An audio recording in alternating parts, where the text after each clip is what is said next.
What's up, you guys? Pete Carlo here, and the S&P 500 has rallied over 3.5% today. And if you guys remember last month, which I'm not saying this because we do it all the time, right? We don't have a 100% win rate, but we called the bottom at $480 to absolute perfection. And since then, the stock market, the S&P 500 specifically, is up 20%. And in this video, my goal is to share with you, one, why we called that out, two, why I think there's a pretty good chance the price might reject here, and more importantly, three, what am I actually doing about it? Now, let's start first with why we called that bottom out. Now, for those of you who watch this each and every single day, you probably already know the market bias is one of my favorite indicators to spot potential bounce areas or areas of extreme discount. We have this course down in the description going over the market bias, but more importantly,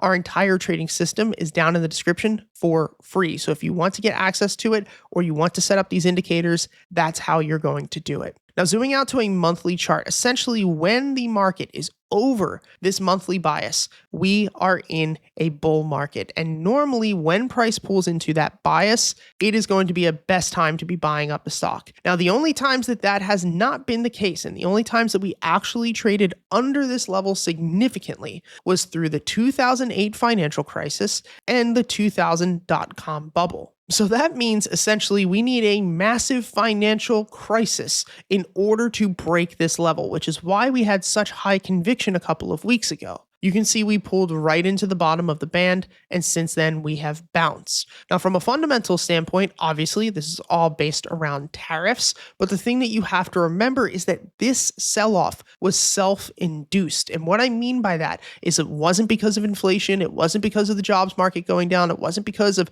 any of that. It was simply because of the trade war. And so the same way that it dumped that quickly is the same way that it could completely recover if a trade deal happened. And I've been like a broken record for the past couple of months, stating that in each and every single video. Now, that brings us to where we are at this point, and we're going to talk about why I think that this could be a trap, and like we said, what I'm planning to do about it. The first reason I think that this could be a trap is because even after a 20% bounce, the BX trender, which is this oscillator indicator at the bottom of your screen, is still red. And more importantly, it's not even making higher lows like it did back in 2022.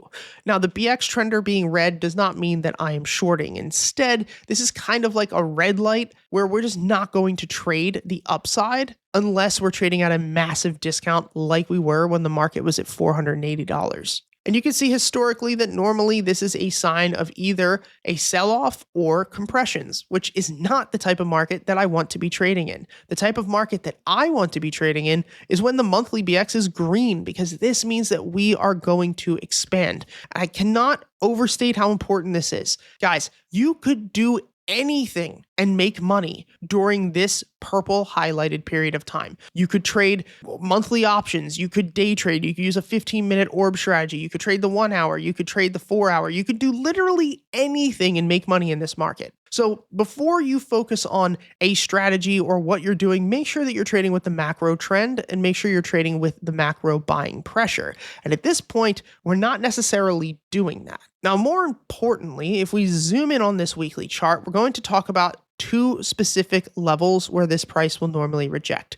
The very first one is going to be the market bias. Remember, the market bias on the monthly was down at 480, but the market bias here on the weekly is seated at about $585. Now, of course, we could blow right through this thing and push to all-time highs. But in most cases, when we break the market bias, price will push back into it on the weekly and then sell off again down to the monthly, much like what we saw in 2021 to 2022. Now, as we already stated here, because this sell-off was self-induced, if we actually get this massive trade deal for the ages, and now that this 90-day pause is happening with China, if things start to actually develop here, that is very good, and price could just break to all-time highs. Now, the other reason that I think that this could reject is because of the current smart money zone that's setting up here. Now, the way that you find the smart money zone is you take a Fibonacci retracement, which we have a full course down in the description teaching you how to do this. And we're going to go from most recent highs, which is back here, February 17th of 2025,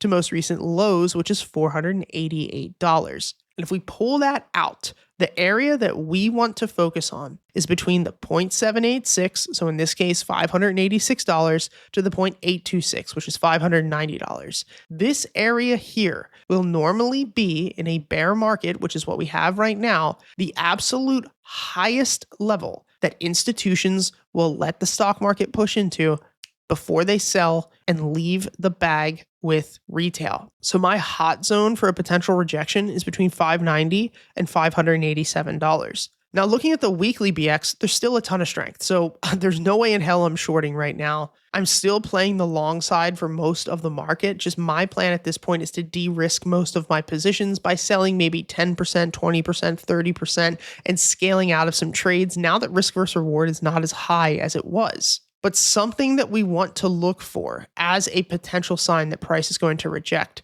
is this BX trender turning red, which if you look, the BX trender has not been red since April 11th. Since then, we've been doing nothing but expanding, nothing but breaking out. And until the BX turns red, there's no reason to be shorting this. There's no reason to think that it's actually a trap. But as we said, there's also no reason to be taking all of your money and just full porting longs at this point. There's just no need to. So one of the best things for me to continue to do at this point is to remain patient. I'm going to continue to play the market long. Once that daily BX flips red, I can remove my longs entirely, potentially open a put position. If I did, it would be very, very small, and I'll keep you guys updated on it.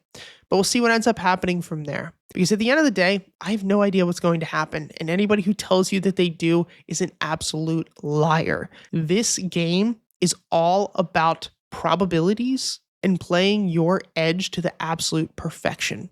I have no idea what's going to happen today, tomorrow, or in the next couple of trades. And even looking at our historical data, we only have a 61% win rate, meaning that we're only right 61% of the time. So I have no idea what the next trade is going to be. But I know for certain that if we play the strategy out over thousands and thousands and thousands of trades and iterations, that we will make more money than we could ever fathom.